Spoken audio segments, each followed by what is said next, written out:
Disclaimer: this video is for educational and entertainment purposes only. It does not constitute financial advice. We are not registered financial advisors. Hey everyone, welcome back to the channel, your number one source for income-oriented investing where we don't ignore total returns. And in this video, I want to quickly go through the points of why I personally believe, this is my opinion here, why modestly or lightly leveraged ETFs, whether it's covered call or not actually makes sense for a long-term investor, and especially, my opinion here, for a covered call long-term investor. Let's go through the reasons why. So when I mean lightly leveraged or modestly leveraged, I'm not talking about those 2x, 3x daily reset leverage. Those are designed to trade for traders. Those are crazy. That's not what I'm talking about. I'm talking about like 25 to maybe 50% leverage. In Canada, most leverage covered call ETFs, for example, use 25%. I'm talking about things like USCL, which is the S&P 500 covered call ETF with 25% leverage, right? A 25% leverage version of USCC. QQCL, right? Same thing for the NASDAQ. There's HYLD, there's HDIV, there's HHIS. These are all modestly leveraged 25% covered call ETFs. And even on the American side, now we have things like XSPI and XQQQI, which are approximately 50% leverage versions of their SPY and QQQI ETFs. We have TSYX and TDAX, which are 30% leverage version of TSPY and TDAX. So that's really what I'm talking about, first of all, when I mean modestly leveraged. There's even USSL and QQQL, by the way, which are non-covered call leveraged NASDAQ 100 and S&P 500, right?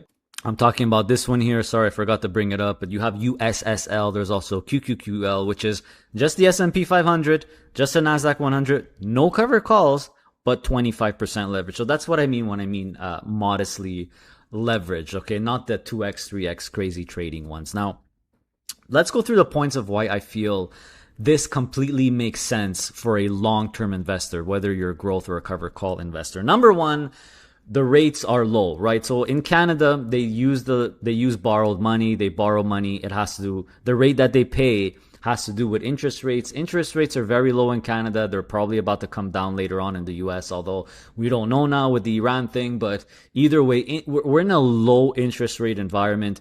Personally, I think that low interest rate environment is here to stay for a really, really, really long time, because what happened when they raised the interest rates to 4 or 5%, a disaster was about to strike, right? The governments are in debt. They raise the rates. The government debt is going to be harder to pay off. So I really think that we're going to be living now in the next couple of decades in a very low interest rate environment. This really applies for Canada because they're getting their leverage with borrowed money.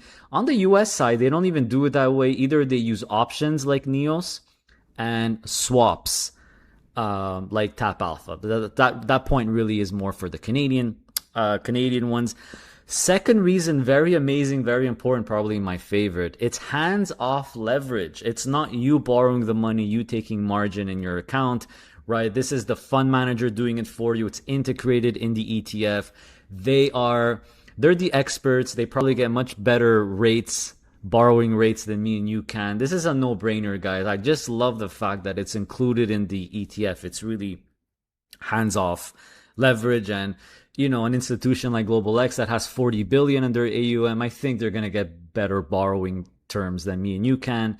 So you don't have to worry about margin calls or anything like that, etc. So another thing is that whether, especially for us covered call income investors, we just buy and hold. We make our money and we make our returns every week, every 2 weeks now in Canada, or monthly, right? So we don't have to sell anything. So leverage makes sense long term because we don't have to sell anything. We don't have to worry about the added volatility. And speaking of the added volatility, so the biggest argument is that yes, but leverage will increase volatility, but don't forget that covered calls lowers the volatility. So that 25% number was specifically chosen because yes, you're having a little bit of extra volatility, a little bit of extra risk, if you will, with 25% leverage, but the covered calls lowers lowers the risk as well. So it's kind of, it balances out. So something like a USCL or a QQCL has approximately the same risk volatility as just holding a NASDAQ 100, just holding an S&P 500. Don't believe me? Let's look at total returns, guys. If we actually do, and by the way, I'm even going to throw in USSL here, which is no covered calls and 25% leverage. So for USSL and QQQL specifically, guys, yes, it is a little bit more. It's going to be 25% more volatile than just holding the S&P. But the covered call version, it's about the same volatility because covered calls lowers the risk, lowers the volatility. The leverage increases it. Obviously, if there's no covered calls, there's nothing to lower it. So you're just having 25% more on the leveraged non-covered call ones. But let's actually do USSL versus VFV, right? So S&P 500 with 25% leverage versus the S&P 500 versus S&P 500 with covered calls and 25% leverage, which would be USCL, and then just the S&P 500 covered call ETF. So this is a perfect comparison, guys, where we could actually see what's going on here with the total returns. And it's we're gonna compare from latest inception. So it's gonna be probably June.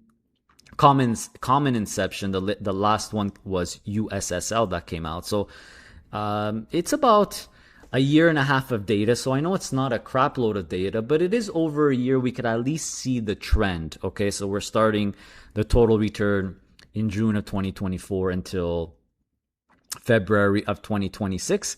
And what you will see, hopefully my face is not blocking, I'll make this a bit bigger here, is USSL is, remember, these are all S&P 500. That's why you see all the graphs follow each other, right?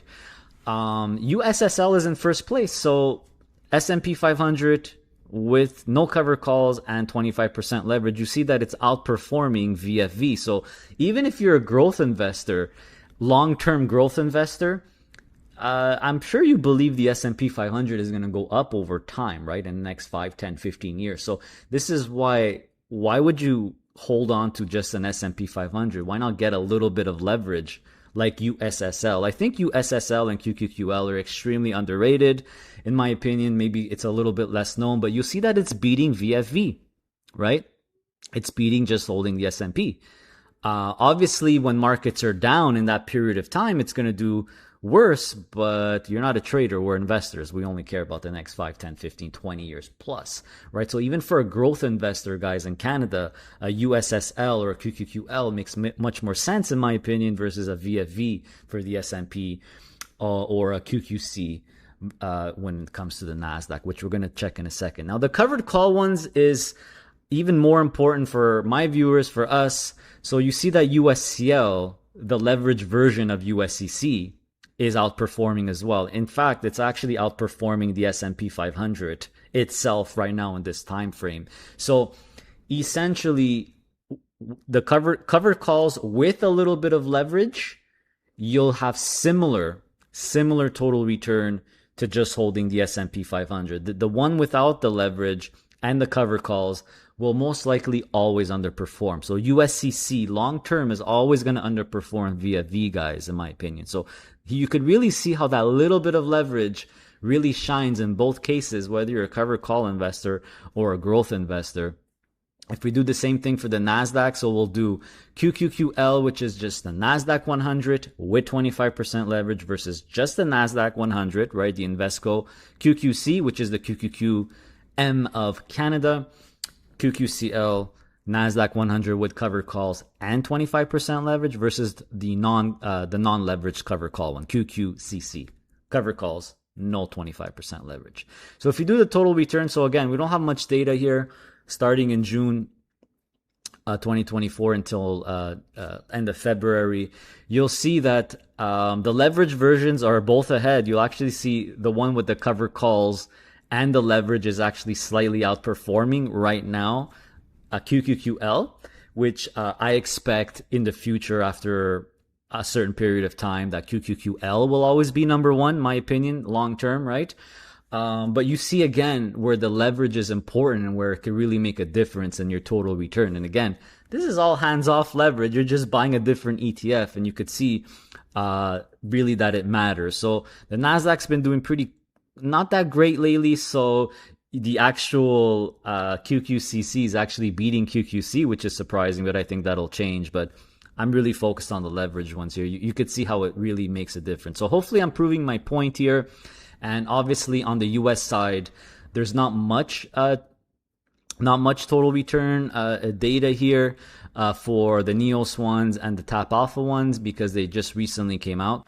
And by the way, I did a recent video on these ETFs, the leveraged S&P Nasdaq 100 ones from NEOS and Tap Alpha. I highly recommend you check out this video, guys. I do go into detail and the total returns as well. Again, we don't have much data, but watch this video if you're interested in checking that out. So returning back to the main point of the video here, I think total returns in investing are the ultimate truth. So total returns really speak for themselves. That little bit of leverage really helps long term. Yes, it gives you a little bit higher volatility, but remember, covered calls lowers the volatility. So you basically have a USCL or a QQCL has basically very similar return like we saw, and volatility as well, to just holding the indexes. Now, of course, the USSL and QQQL, because there's no covered calls, you're automatically getting a little bit more risk, a little bit more volatility. But if you think the Nasdaq and the S&P is going to go up over time, and you're in it for a long term, you're a long-term investor, I don't see why you would hold a VFV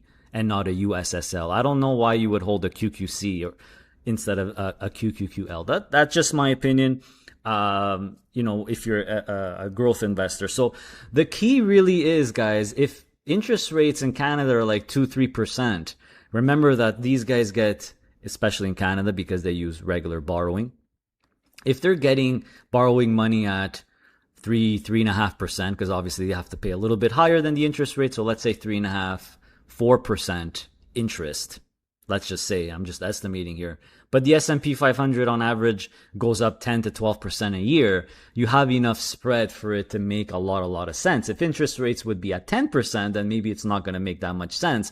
But at these low interest rates, it's very important you understand that, like my first point was the low rates, it makes sense to add a little bit of leverage in these ETFs that you don't have to manage.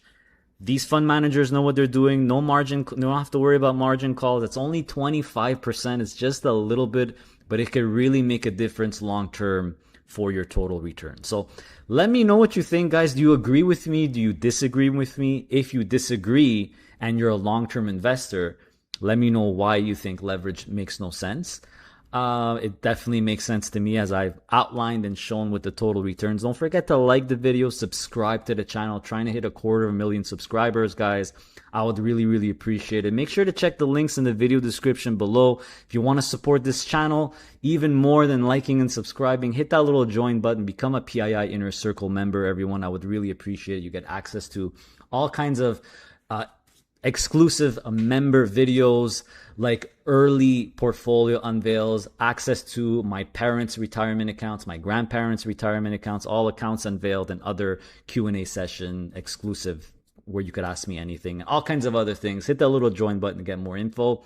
And as usual, stay safe, stay passive, stay honorable. See you next time.